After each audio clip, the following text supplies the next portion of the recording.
The biggest hypocrites in US Congress. The progressive Democrats in US Congress, aka the Squad, continue making grand declaration about how terrible Israel is. Now, aside from the fact most, if not all of their claims are false, there's a few things you should know about these members of Congress. Let's review. AOC regularly opines about how Israel is an apartheid state, claiming to support Palestinians. But when called out on what exactly she's advocating, even she can't answer. You use the term the occupation of Palestine. What did you mean by that?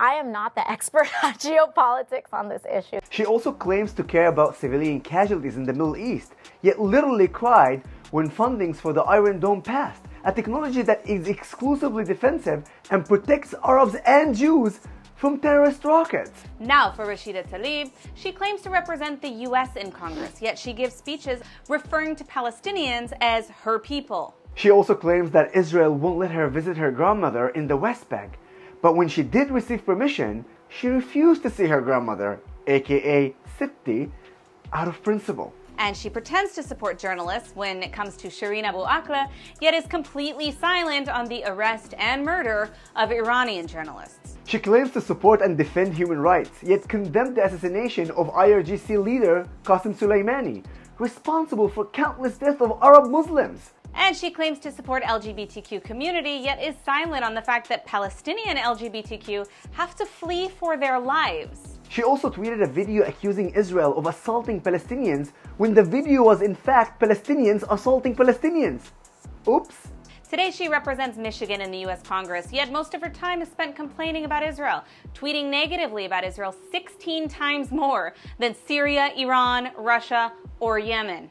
Now on to Cori Bush. She claims to be anti-war and progressive, yet falsely compares the struggle for racial equality in the US to Palestinians carrying out acts of terrorism against Israeli civilians. She accuses Israel of war crimes and murdering children, yet she's silent on the Palestinian recruitment of child soldiers by terrorists.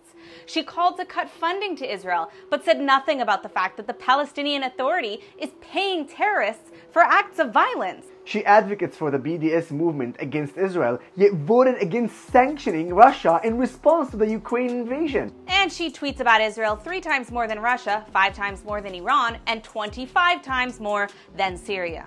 Finally, Ilhan Omar, who supports the BDS movement against Israel, yet opposes sanctions against Iran, Venezuela, and Russia. She condemns Israel on the basis of human rights, yet travels to Qatar for the World Cup, defends dictators in Venezuela, supported the Iran deal, has called to lift sanctions on Iran, and opposed the designation of the IRGC as a terrorist organization. She also proposed a bill to combat Islamophobia, while she voted against condemning anti-Semitism in Congress. She complains that she's discriminated against for being Muslim, yet uses her platforms to spread anti-Semitic tropes, such as that Jews control the government with money.